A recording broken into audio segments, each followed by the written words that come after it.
Construída para abrigar um acervo de cerca de 9 milhões de itens, a Biblioteca Nacional é a maior da América Latina. No programa O Rio que o Rio não vê, vamos conhecer mais sobre áreas do conhecimento como a paleografia, a cartografia e a numismática, homenageadas pelo artista Modesto Brocos na fachada do prédio.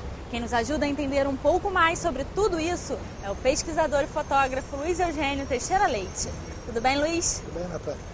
Luiz, essas profissões ou áreas do conhecimento homenageadas pelo artista não são muito conhecidas do senso comum, né? Por que ele escolheu representar isso? Nesse momento é bom que a gente faça dê um passo de 200 anos para trás, né?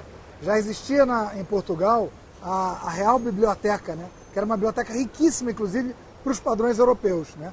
E quando o Dom João veio naquela, como dizem, fuga desenfreada para o Brasil, fugindo de Napoleão, em 1808, ele deixou, né, um bom pedaço daquilo e daquilo que havia sobrado também do incêndio de 1755. Né? A Biblioteca da Ajuda foi sendo reconstruída então, né, pelo Marquês de Pombal, pelo rei Dom José I, né? E aí o Dom João VI trouxe 60 mil volumes dessa biblioteca reconstituída em Portugal.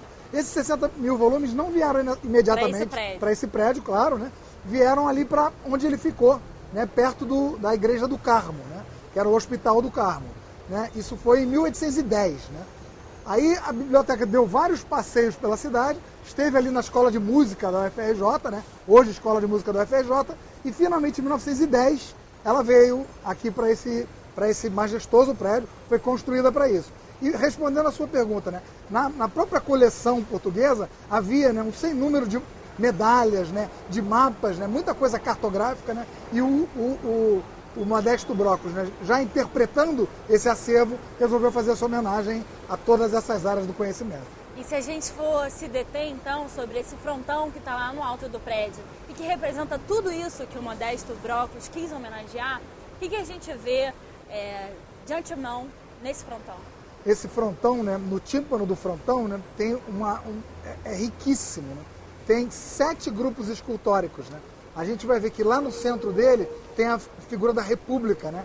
Coroada, entronizada, cercada por uma constelação de estrelas. São 22 estrelas. Por que 22? Né? Porque eram os estados nacionais, né? Eram 22 estados brasileiros naquela época. Né? Atrás dela tem o sol, que coroa toda essa situação, né? Toda essa cena, né? O sol, né, da República. Né? Se a gente for para a ponta desse frontão, a gente tem a cartografia, que é uma área do conhecimento que nem todo mundo conhece. Né? O que é a cartografia e o que está representado ali? À esquerda do telespectador, né, bem na pontinha do frontão, a gente vai ver uma figura alegórica feminina, né, mais uma vez, sentadinha com um globo terrestre, né, e vários mapas assim pelo chão, né, e ela estaria posicionando, né, estaria estudando o globo terrestre para auxiliá-la na confecção dos mapas. Ali também, perto do globo terrestre, também tem livros, documentos em geral, né? Sim. Que são estudados pela cartografia. Sim. Logo depois da cartografia, a gente vê um senhor que parece um religioso. O que ele representa? É uma figura belíssima também. É um religioso, né? Sentado numa carteira, os religiosos, né? Notoriamente a gente sabe que foi quem estudou, né, no passado, né, bastante dentro dos conventos, dentro dos mosteiros europeus, né? Então os beneditinos, por exemplo, os jesuítas, né? A gente vê esse religioso sentado numa carteira no simples ato de escrever um papel, com uma pena na mão, né, escrevendo um papel. Mas a coisa que tem interessante é que ele olha para trás, ao invés de olhar para frente. É porque o paleógrafo, que é ele, né, a paleografia, que é a ciência homenageada ali, é uma ciência que estuda, né, a escrita, né, para frente, para o futuro, mas a escrita que se ficou no passado. Então ele escreve para frente a escrita do passado. Logo depois dele a gente tem um outro grupo que é muito interessante, que tem o pai da imprensa, Gutenberg. Sim. Né? Na minha pesquisa foi interessante porque o próprio Gutenberg está ali, né? Você vê em pinturas clássicas, né, determinados momentos que o Gutenberg foi retratado, é exatamente aquela posição, exatamente aquela vestimenta, né? Então você pode ter certeza que ali é o Gutenberg, né? E além disso, né, mais uma dica de que é o Gutenberg, ele está associado a uma figura feminina alegórica, ele está se apoiando na prensa móvel, que é justamente a prensa de tipos móveis, né? O invento pelo qual o Gutenberg passou para a história. Construído por ele, que até hoje representa essa figura, a imprensa, que é o que representa ali. Exatamente. Né? Luiz, do outro lado da figura da República, nós temos uma representação alegórica que daria motivo ao que nós estamos fazendo aqui, a esse programa, né? Que é a iconografia. Isso. Ali a gente vê mais uma vez uma figura feminina alegórica, segurando uma grande folha de papel, né? Que é tipo uma gravura antiga, né? E ela se detém naquela imagem, analisando aquela imagem, né? Junto a um puto, né? Que tenta capturar a imagem, né? Mas é justamente essa ideia de capturar o que está retratado naquela imagem. De entender o que as figuras estão querendo dizer. Exatamente o que a gente está fazendo aqui, exatamente. E depois da iconografia? Depois da iconografia a gente vê uma outra alegoria segurando uma lupa, né? E estudando uma coisa que vai à mão dela, né? Aquilo que tem na mão dela é uma medalha, né? O ato de gravar uma medalha era uma arte muito difundida no passado, né? Então ela está, a numismática é a ciência que estuda as medalhas, as moedas, né? E por último, a última figura desse belo frontão seria a bibliografia. É o que tem mais a ver com o prédio em que foi construído? Exatamente.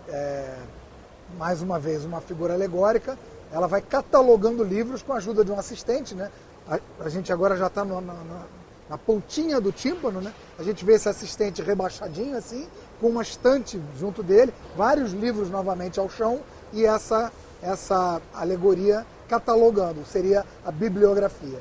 Para a gente reunir tudo isso que a gente viu durante o programa e para a gente situar o telespectador em que momento esse prédio foi construído, que época era essa e o que o artista que projetou esse prédio queria dizer com a sua arquitetura falante para as pessoas que passam por ele. Exato. Agora você tocou num ponto bom que a gente ainda não falou, né? Esse prédio tem grande atribuição na bibliografia, né, ao Francisco Marcelino de Souza Aguiar, que teria até trabalhado, né, no prédio, mas não no projeto, né? O projeto seria de um francês chamado Hector Pepin. E é claro, voltando à sua pergunta, o frontão, né, o tímpano do frontão, ele é bastante falante, né? Ele fala justamente, essas são as atividades que nós abrigamos aqui. A Biblioteca Nacional se propõe a abrigar essas atividades. Só lembrando que esse frontão é em bronze, né? Feito pelo Modesto Brocos, que era pintor e relevista. Luiz, muito obrigada pela sua aula de arquitetura, história, iconografia e muitas outras coisas que a gente aprendeu durante o programa. Eu que agradeço, Natália. Se você quiser rever esse programa, é só acessar o nosso site, o www.tvalerj.tv. TV Alerj, o canal do povo fluminense. Até a próxima!